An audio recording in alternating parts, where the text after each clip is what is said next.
the beginning of the 1985 Iditarod race across Alaska, the greatest dog sled race in the world. The race will last 2 weeks, winding 1,100 miles through the Alaska wilderness from Anchorage to Nome. Susan Butcher, the most famous woman dog racer in history, has placed second in this race twice, but she's never won. This year, she is favored to win.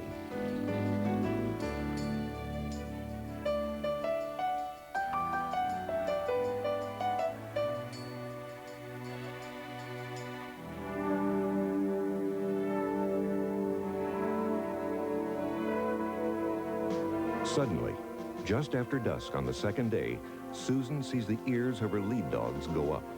Then her headlights capture the most dreaded sight of all for a dog musher.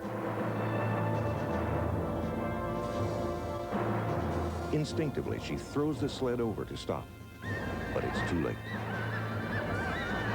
The moose is already charging into her team, kicking and snorting, sharp hooves slashing at the helpless leashed dogs.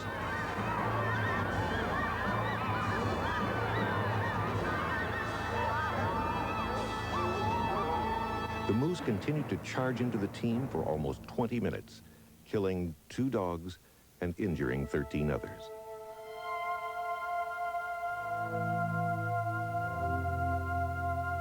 In minutes, the race that could have been her greatest triumph has become the greatest tragedy of her career.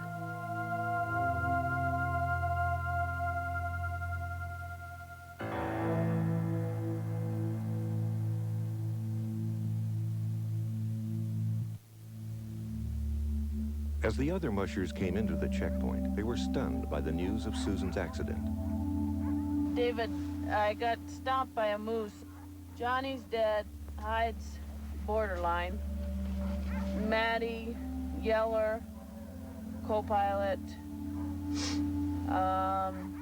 Cracker, Ruff, all have concussions. So I didn't even see it. I just went up over the hill, saw some dogs' ears go up, and that was it. But by the time I crested the hill, the moose was already completely in the middle of the team, stomping the team down.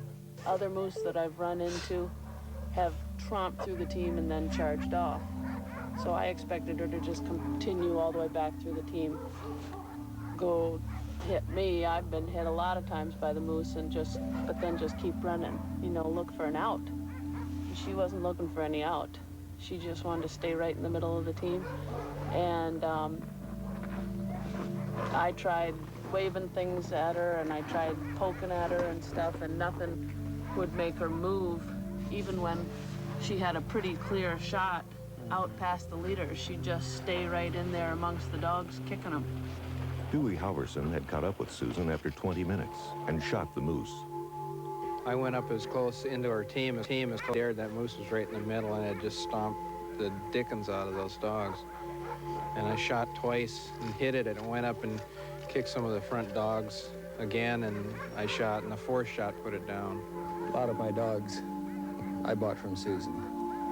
And it's one of those things, it's like a car accident or anything else.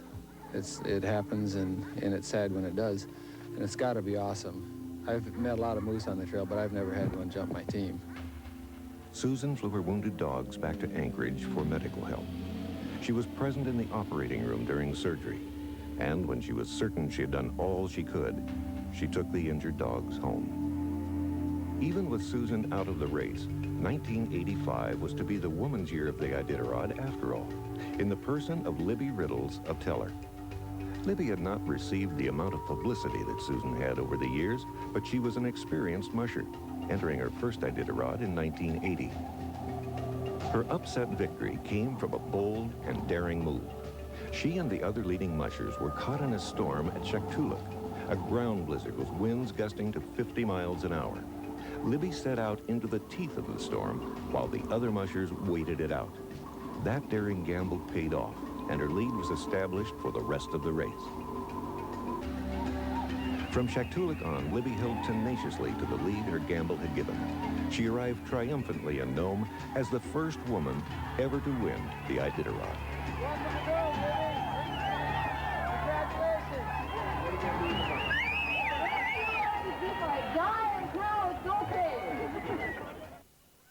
Libby winning, especially at the time frame that she won, which was only 2 weeks after the moose thing had happened, and when I still had many of the live dogs that had lived through it. They were still at the vets. I was still concerned, were they all going to pull through? I was in deep mourning, and yes, it was insult to injury of sorts, but it's the lesser of the problems that occurred that year. And you know, I was happy for Libby, and really her win had nothing to do with me.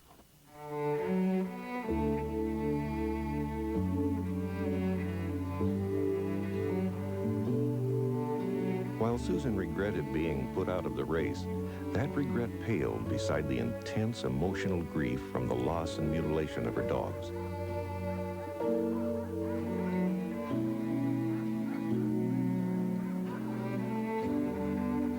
She had raised Hyde and Johnny, the 2 dogs killed, from birth, and the 13 others, battered and torn by the moose's hammering hooves, were also her children, her family, her friends. She had cuddled them, fed them, walked them, and run them all for thousands of hours. She did not have the luxury of time for grieving. The other dogs still needed attention. She returned to the kennel, and the rhythm of life went on, as it always will. If hard work is the cure for sorrow, then Susan's everyday life has that in plenty. She takes care of over 160 dogs, including 60 puppies.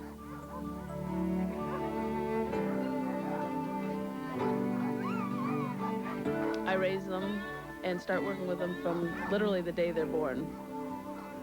We pick them up about once a day, usually petting them, blowing on their faces so they get used to actually human smell and everything, and they know that you're a nice person. By the time they're 3 weeks old, then usually we start feeding them, and they can crawl around, so you can start playing with them a little bit. Part of what makes a winning musher as opposed to someone who only comes in 20th or 40th is definitely the person's ability to relate to the dogs.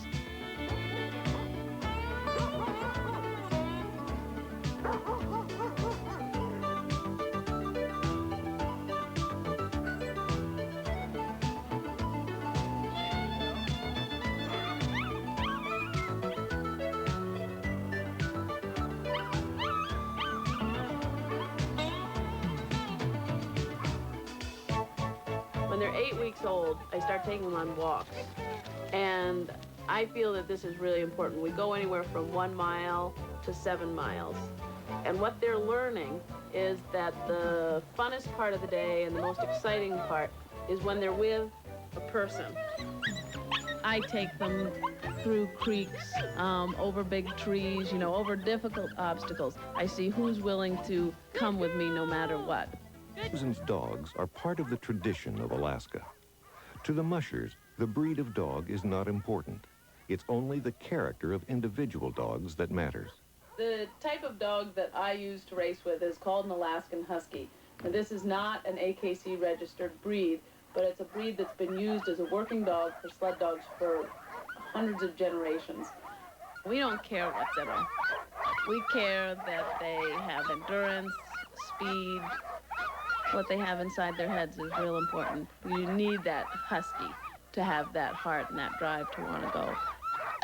During the summer and fall, when there is little or no snow, Susan uses an all-terrain vehicle to run her dogs. Serious training starts August 1st, and that's going short distances of just 3 miles a day. I finally build them up in December to runs between 25 miles and 75 miles in a day. And then throughout the entire year, right through the 1st of March, I'm just running each and every one of these dogs 3 to 4 times a week. And finally in March, I cull them down to approximately 20 dogs that have everything that I'm looking for the Iditarod.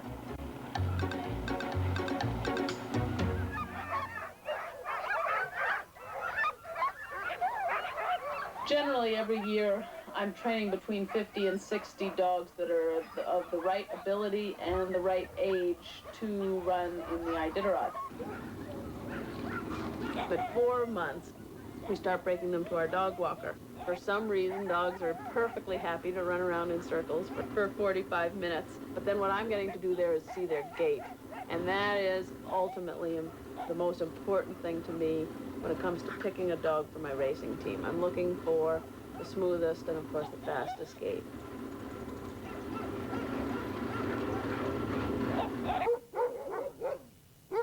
Susan is not only mother, companion, friend, and trainer to her dogs, she is their doctor as well. Being a veterinary technician, working for a veterinarian, I learned enough to be able to do a whole lot of veterinary work myself. And living 150 miles from the closest vet, that is a great advantage for me. I get to do a lot of my own work. The drama of the Iditarod captures us. The public sees the achievement, but can never see what lies behind it, what makes it possible. For Susan, the Iditarod is not a 2-week event, but occupies her all year round. We work 7 days a week, all year long, just like a farmer, because you've got animals, you've got to be there for them. We get up around 7 o'clock. First thing is to water all the dogs. What we have to do is haul our water from the creek. We have no running water, so we use about 100 gallons a day. In the morning, we make them up an actual broth with ground beef and warm water, and we mix that in then with the dry dog food and put it into buckets and go around to each dog and give it to them in their pans. Just feeding alone, if you were one person here, is about a 6-hour job with watering, feeding, and just the caring of the dogs. I got my first dog when I was 4 years old, and he soon became the most important thing in my life. And we lived in Cambridge, Massachusetts, and there was a leash law. So my parents, when I got to be 11 years old, said we couldn't keep him any longer unless I was willing to walk him every morning, every afternoon, every night. So before I went to school, I had to walk the dog, and when I came home, I had to walk the dog, and in the evening I had to. And that's what I looked forward in life. And I would go out and round up, because it isn't true, even though there was a leash law, that everybody kept their dogs on a leash. And I would wander the neighborhood. I knew where different dogs lived. We'd pick them up, and off we'd go. And I just would travel with a pack of dogs for half hour, an hour. I started learning a lot of what I know today way back then, as far as what dogs are thinking and how they communicate to a person who's willing to listen. And what's happened now, as I've been working with the Alaskan Huskies, I find that they're constantly talking, and that each of their barks is very different. And it's not just a barking dog or a howling dog. And they have, I'd say, 5 or 6 different howls that I can tell. If it's a happy howl, a change of the weather howl, a sad howl, or what it is. The bitches, when they're in heat, have an amazing howl, which is incredibly flirtatious. In the early 1970s, she left Cambridge, Massachusetts for the open spaces of Colorado, where she had her first experience mushing. Within a couple of years, even Colorado was too confining. The logic of her life led her inevitably to the ultimate place where she could combine her love of dogs and love of wilderness, Alaska. For the world public and the media, the big race is the Iditarod. But other races offer opportunities for the mushers to hone their skills and just have a good time. This is the Coldfoot Classic, and it's a trip back in time to the tough and friendly competition between dog teams. There's no commercial hype here, and there's no $50,000 prize. First prize in the Coldfoot Classic is a pickup truck.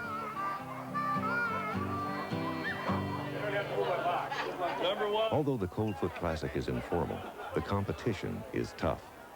Gathered here are the best mushers in Alaska. Number 18. Please. They're in a got this.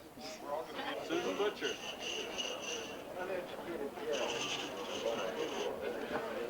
29. 29. They have us start out totally different than any other race. The musher and one other person called a handler are laying in our sleeping bags. The race marshal just shoots off a gun, and you jump out of your sleeping bag. You have to pack your sleeping bag then. You have to harness all the dogs, put them into their places in the team, pack your sled, and then go. And so it's just whoever can do that fastest. The rugged life of dog mushing attracted Susan to Alaska's wilderness. My parents, both my mother and my father, really taught me no bounds. They did not differentiate between me as a woman and anybody else.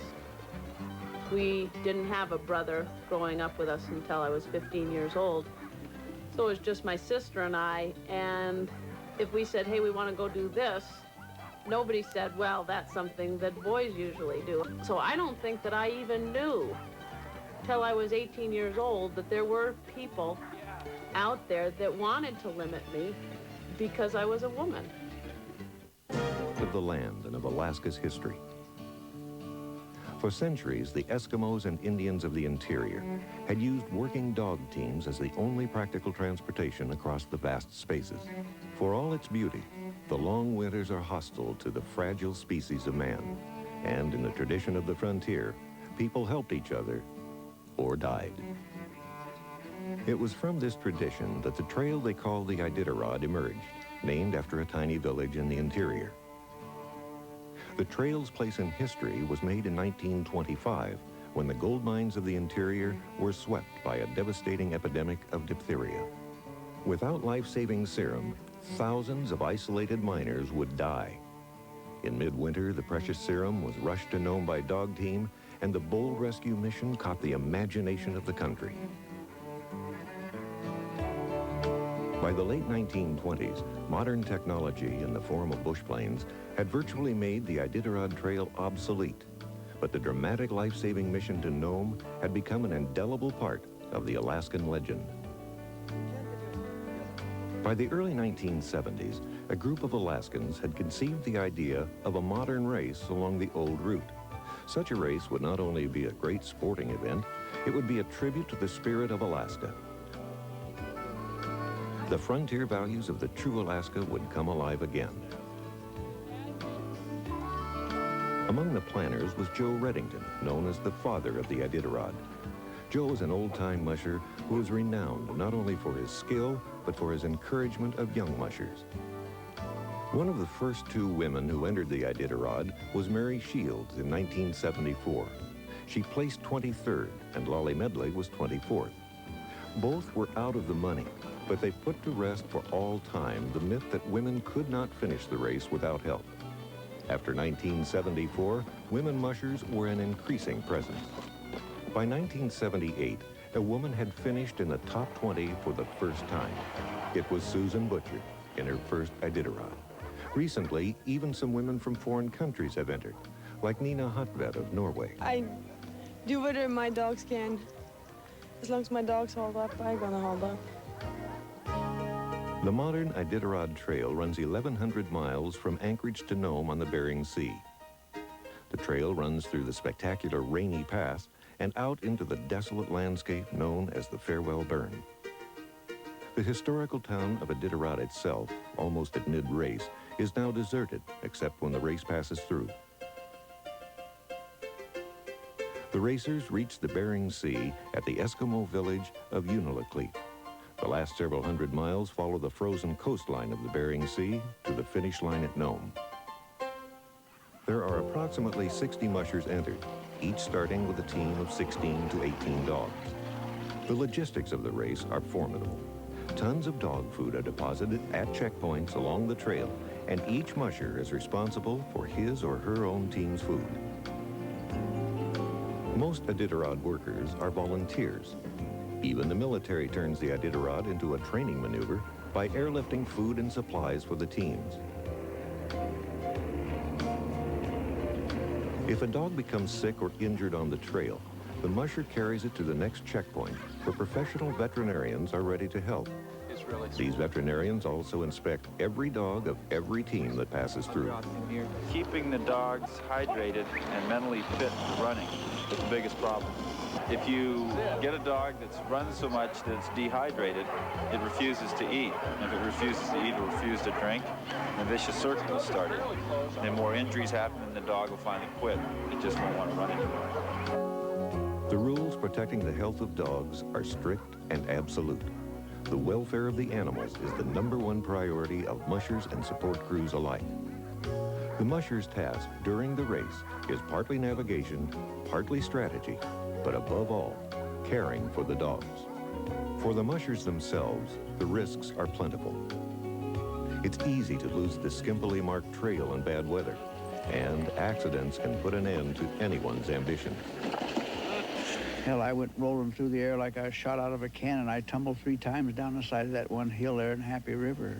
And almost killed a dog there, had him hung up against a tree. He was being choked, and I had to take a knife and cut the hornet's nut to get him out. Military helicopters are used for rescue operations. Word has come from the trail that Colonel Norman Vaughn is down and injured. He's been firing flares at passing aircraft for 24 hours. Colonel Vaughn is over 80. After a half-hour search, the colonel is spotted. Vaughn is down with fractured ribs. You feeling all right, Norman? Warm? Warm? Not warm, but I feel all right. You know what day it is?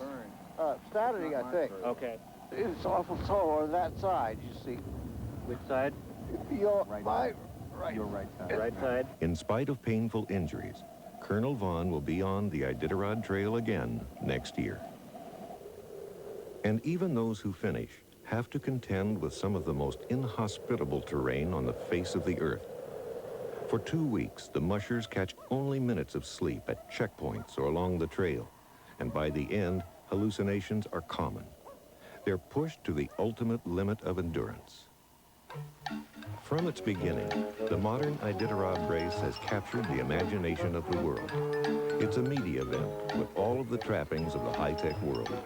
Cameras, satellite feeds, and air support, and crowds of reporters that sometimes seem to outnumber the mushers. For the 1986 Iditarod, Susan was forced to build a new team after the tragedy of 1985 when she lost her best dogs in the moose attack. Working from dawn to dusk, running team after team, she finally selects her best 20 that will carry her to Nome. The 1986 Iditarod will prove to be the dramatic test of Susan's determination. There is a bittersweet flavor to this race. Last year's winner, Libby Riddles, is not competing, but her companion, Joe Garney, is. And Joe is to be Susan's toughest competition, racing with the top flight team that had won in '85. Her other major threat this year is Rick Swenson, who has already won 4 times and is determined to get back on top.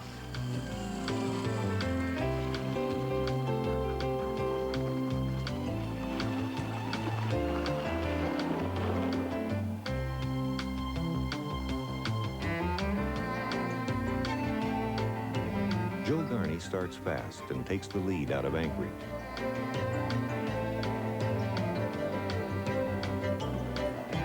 By the morning of the second day, the leaders are beginning to ascend spectacular Rainy Pass.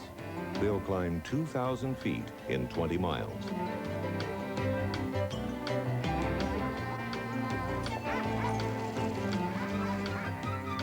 By the second night, Rick Swenson has taken the lead from Joe Garney. Oh yeah, they were interesting, but it's always interesting coming through there, so. You know? It's not a very good place to be sleepy. Dewey Halverson, the musher who came to Susan's rescue last year, is suddenly struck with a fatal accident in his own team. You're standing on the brake with all your weight, and the dogs are still just going full bore. And I had a dog drop and was drugged by the neckline, and it choked him. So, I don't know. Not much to say about it. Yeah. I wish it hadn't happened. Feels awful to sit there and watch it. By the next morning, the mushers are beginning the descent from Rainy Pass.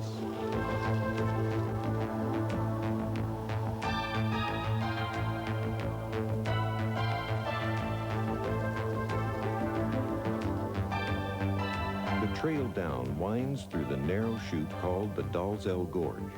The gorge is tough going, and Susan has a scare when her lead dogs fall through a hole in river ice. So I ran up there, and there they were about 4 feet down on some more shelf ice down below, just looking out of the hole, looking up at me. So I was real worried, because if the sled still went, they could have killed them. So, you know, if the dogs went. So I just kept telling the dogs to be easy, and I got back, I chopped a hole in the ice, put the snow hook in it, and once I had that done, then I had time, and I took my axe. I had to cut I don't know how both of them went in it, because I had to cut the hole bigger to get them both out, and then I cut the hole, and they called them up, and they put their paws up, and I yanked them out. Beyond the Dalzell Gorge is a 90-mile stretch of snowless desolation, the Farewell Burn. The race slows to a crawl.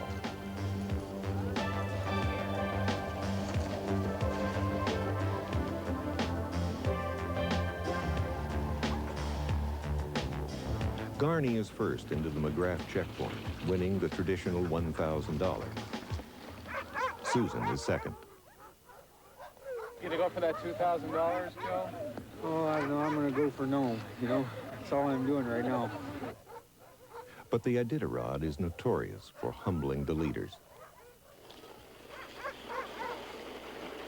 The very next morning, Garney loses a trail, and it takes him hours to get back on track. I've lost like 40 miles, 40 extra miles. It's going to take something else to recover this.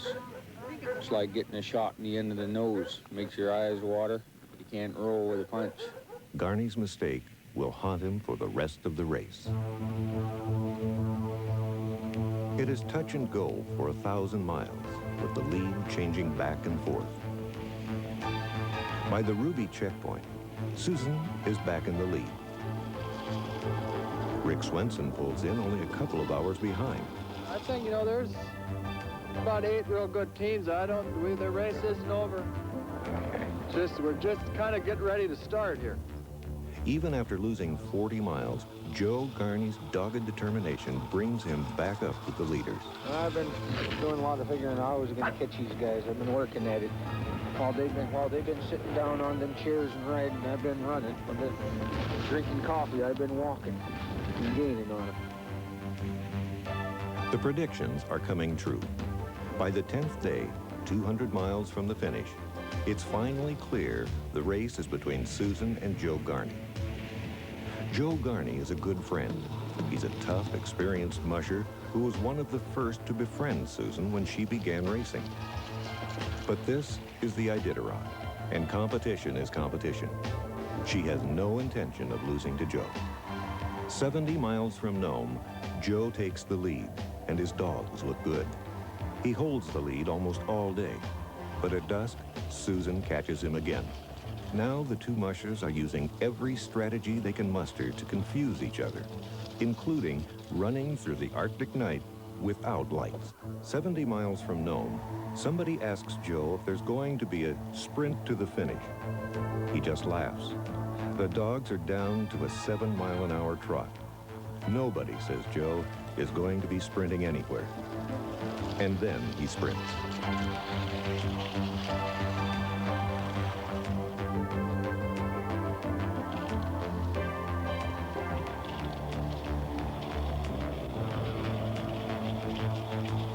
By now, the two mushers are exhausted, beaten down by the 40 below zero cold, 10 days with little sleep, broken sleds, collapsed dogs. They're like a pair of punch-drunk boxers, circling slowly, counter-punching when they can, just wanting desperately to finish. Now they race through the night, single file across the ridges of sea ice.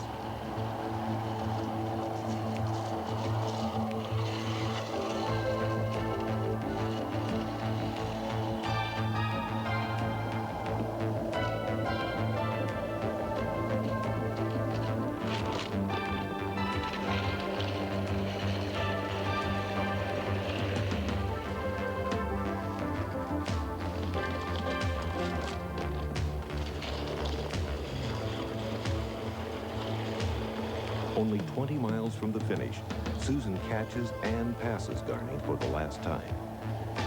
Exhausted and hallucinating, she pushes forward with the last of her strength. She no longer knows how far she is ahead or where Joe is. She only knows the last-ditch determination of the endurance athlete to finish.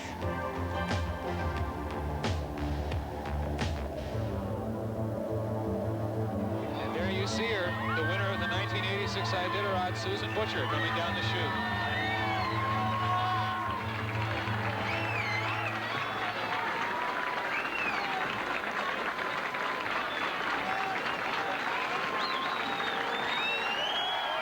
It took her 8 years, but Susan Butcher has finally realized her dream and won the Iditarod. She has shattered the record by 17 hours. 11 days, 15 hours, and waiting for the exact time, and who really cares, huh? Right. But I can tell it was fast because it was, I'm tired than normal. Susan Butcher has not only won, she is the fastest musher ever to run the Iditarod Trail. As reigning champion, Susan often appears in public. She may be representing her sponsors or receiving professional awards. She frequently uses her personal experiences as the basis for her talks. We had no time to sleep or think of anything this year. The sleep I had at Caltech was the longest sleep I had in the whole race. Usually I was getting 2 hours of sleep a day. So I did a lot of hallucinating this year. We were out on the coast where there are no trees. You're above the Arctic tree line. And I was standing on the back of the runners, and the trail's not marked very well at all. And we were in a blizzard, and I couldn't really see very well in front of me. And my dogs got off the trail. And Joe Garney was right behind me, and he followed me off the trail. And I put in the snow hook, which stops the sled, and I walked back to Joe, and I said, Joe, this is going to be so hard. The trail's over there. We got to go through this forest over there. And he goes, what forest? And I go, well, we got to wind the dogs through all these trees. And he goes, Susan, there aren't any trees here. I have been able to use my notoriety to help other people with, through Special Olympics, through March of Dimes. Currently, I'm working with the American Cancer Society, and hopefully I'll spark somebody's interest in quitting smoking. So all these types of things really make you feel good and make you feel good about your notoriety.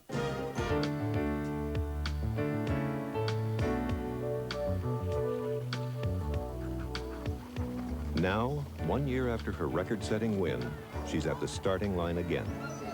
Susan's challenge is to prove that her '86 victory wasn't a fluke. With the increased notoriety, she's become a target of the top mushers, the one to beat, and of all the mushers who want to show that women haven't become the new masters of the trail, none is more determined than four-time winner Rick Swenson. I've been more consistent than anybody else. Anybody thinks that I'm washed up's dreaming. There's too many good teams now to just do it on just strictly dogs alone. You got to have equal dogs, and then you got to have either some good luck or no bad luck. You got to watch your competitors, and then you just got to go for it. And, you know, I feel I came here with a very strong team. I haven't gotten to see all my competitors, but the ones I have seen, I'm faster than. But early in this race, as in 1985, Susan's team is struck with tragedy. Only a mile out of the first checkpoint, one of her leaders, Jackie, suddenly dies. She led me out of Anchorage, and she was in swing the whole way and just doing great. And then it wasn't a mile from here. She just tipped over. And, you know, I was up there in seconds, and she was gone, and I gave her mouth-to-mouth resuscitation, did nothing. A later autopsy showed that Jackie died of a hereditary liver problem. The 1987 race has at least 8 first-rate teams. Dewey Halverson and Jerry Austin decide to run their teams together, becoming the rabbits of the race. They set a fast pace, getting out front and staying there, trying for a big lead early on, and hoping they can hold that pace all the way to Nome. Susan and Rick Swenson, the two top contenders, are content to fall in behind, following the rabbits, checking each other out, falling into the long rhythm of the trail. Up into Rainy Pass. across the farewell burn. As Dewey Halverson passes along the Yukon River on the 8th day, the wind is howling. The lower you can get, you know, the less wind resistance, it makes quite a difference. But geez, your knees are just killing you because you're riding the sled on your knees a lot. In these extreme conditions, Susan's team has always performed well. After patiently following 10 minutes behind the rabbits, along the Yukon, she makes her move into the lead. I've done the best I can with my Volkswagen, or maybe I don't have a Volkswagen. Maybe I've got a souped-up Ford or something, but I'm not driving the Porsche. It doesn't mean that I'm giving up or anything like that. It just means that Susan passed us at this point in the race, so we're still not to know him yet.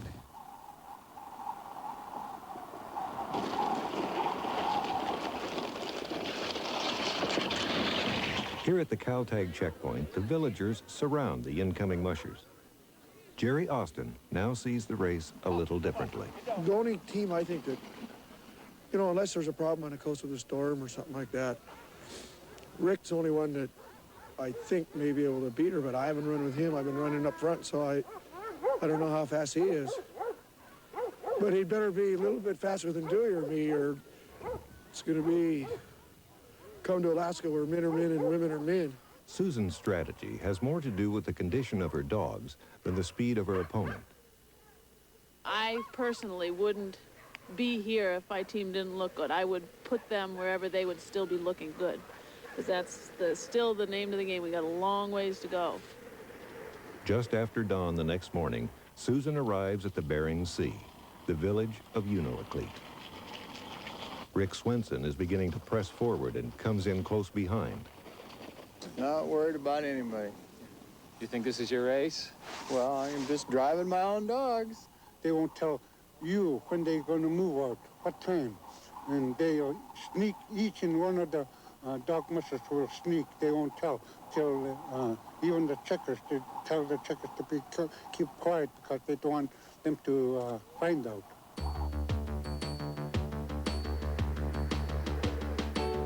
The leaders are now only 250 miles from Nome.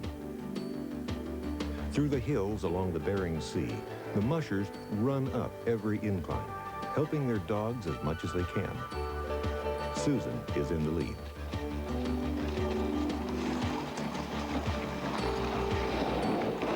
For Jerry Austin, the pace he has set for 900 miles has finally taken its toll.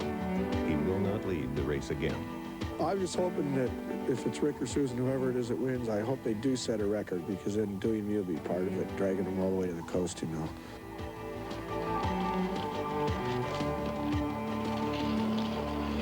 Susan's team is still healthy and strong. She leads onto the ice at Northland Sound. The Iditarod has now entered the last leg, and it's become a duel between the masters. Susan Butcher and Rick Swenson pulling into the last stretch to Nome. By mid-afternoon, Susan is less than 100 miles from the finish, pulling into the checkpoint at Elam. But before she even feeds her dogs, Swenson arrives. Yeah, she's just about sick and tired of me. I'm sure she is.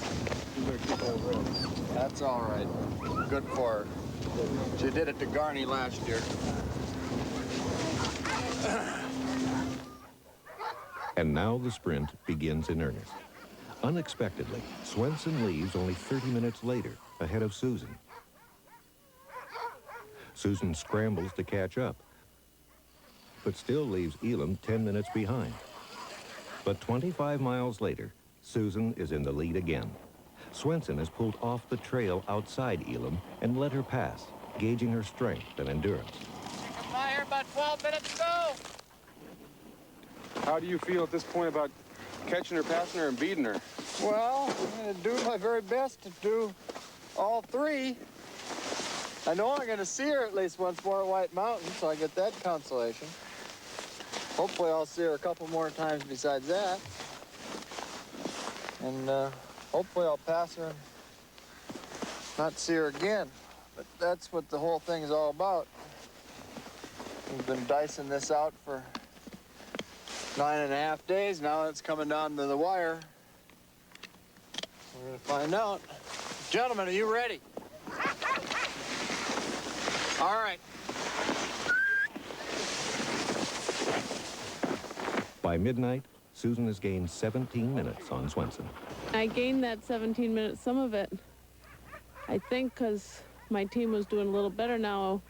It depends on how they do tonight and tomorrow morning, but, you know, you can catch it. If the better team is behind, 17 minutes is not enough. If the better team's in front, then 17 minutes is plenty. So we'll find that out tomorrow. I figure the only way I'm going to make up that time on her is if she has trouble, like hauls a dog or something like that. The teams are just real evenly matched speed-wise, I feel. And so I figure the only way I'm going to make up any time on her, at least between here and safety, is if she makes a mistake. Well, I just really want to make her as miserable as I can, that's all. That's all that matters. That's the only reason I'm hanging in there. Truth? That's the truth. How come? Just because she thinks she's so damn good. And what it really is she's real fortunate to have an exceptionally good leader right now. At this point in her life, and when she doesn't have that dog anymore, she's going to realize that she's not quite as good as she thinks she is. That's what I think. What is it within you that helps you do that after running a dog team 10 days? Drive. I've been running up every hill. I got drive.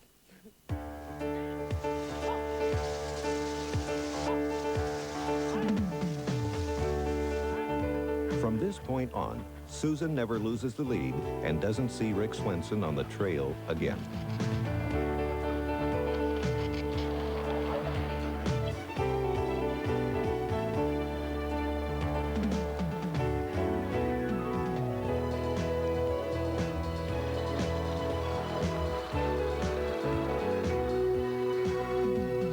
At last, at 11 o'clock in the morning, Susan Butcher wins her second Iditarod. She has cut an amazing 13 hours off the record she set last year. Welcome, Bill. It's 11 days, 2 hours, 5 minutes, and 13 seconds.